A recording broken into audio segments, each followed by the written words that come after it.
Когда Sonic Adventure вышла на GameCube, конечно же, надо было сделать версию для Game Boy. И вот она. Я очень рад, что нашел эту игру, ведь не слышал, чтобы кто-то до этого про нее рассказывал. Если вы не поняли, то это почти точная копия, только в 2D. Музыка та же, даже некоторые реплики умудрились вставить. Так приятно увидеть Adventure с другой стороны. Никто этого не знает, но раньше именно этим я увлекался. Перемещением одной игры в другую. То есть ничем таким не занимался, просто смотрел на то, как другие это делают. Конечно, выбираем персонажа. Немного посасывает то, что нет какой-то анимации. Но не волнуйтесь, анимации будут потом. Много анимаций. Тот же значок Station Square, какой он огромный. Что имеет смысл для Game Boy, ведь там маленький экран. Но думаю, что даже на маленьком экране видеть это не хочется. Какой-то ночной город и...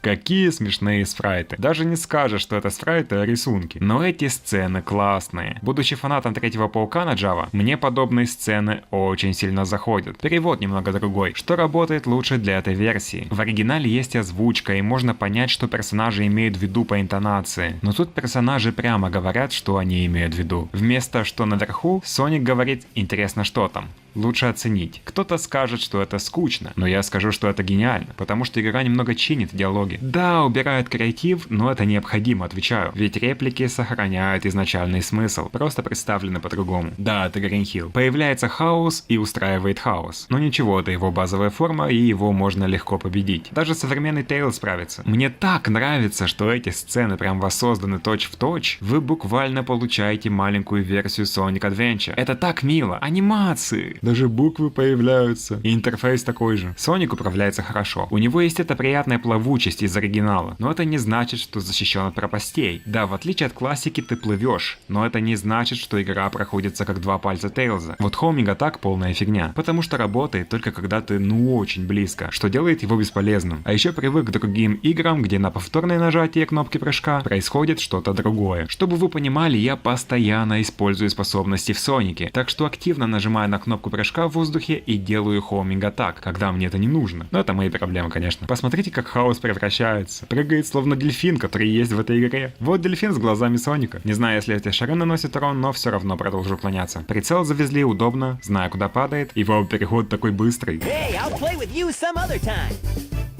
Как мне нравится, что хаос просто исчезает, когда приближается к люку. И, конечно, Эгман за всем этим наблюдает в Эгмобиле, что еще круче. Какая крутая поза для сна. Но, конечно, мешает Тейлз. Соник встает, чтобы дать нам понять, что это важное событие, которое стоит исследовать. Прям как в начале игры. Кстати, мне нравится, что мы видим эволюцию Тейлза через его самолет. Знаю, что это известный факт, но я это обожаю. Не могу не вспомнить. Жесть, он ударил позу. Офигеть, тут есть Open Zone и задачи. Прям как в Shakedown Hawaii. Даже такое умудрились вставить. Людей нет, наверное, потому что Game Boy не тянет. Мне прям интересно, как все локации будут выглядеть. Нужно поплавать, чтобы попасть на уровень. Спокойно, есть пружина. Прикольно, даже название показали. Emerald Coast. Да, обучение мешает видеть то, что происходит. Если честно, он линейный. Тебе кажется, что есть какие-то другие пути, но там ничего нет. Тут куча пружин, и прыгать по ним скучно, потому что нет трюков. Понятно, что так было в оригинале. Но в 2D скучно, когда ты постоянно прыгаешь по пружинам. Нет той зрелищности из 3D. Либо нужно построить уровни так, чтобы игрок был вовлечен в левел дизайн и не зависел от пружин, либо добавить трюки, чтобы было чем заняться во время прыжков. Но стоит похвалить за точный перенос уровня. Хотя иногда есть отличия, так почему бы не сделать больше отличий?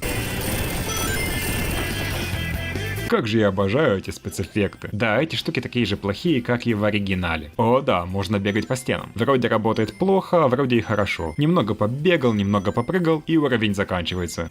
К сожалению. Тейлз объясняет, что к чему, и приглашает к себе домой. Да, позы по-прежнему классные. Мне нравится, как он просто испаряется. Отправляемся за ним и... оказывается, это фан-игра, сделанная для Sage 2025, поэтому она 4/3.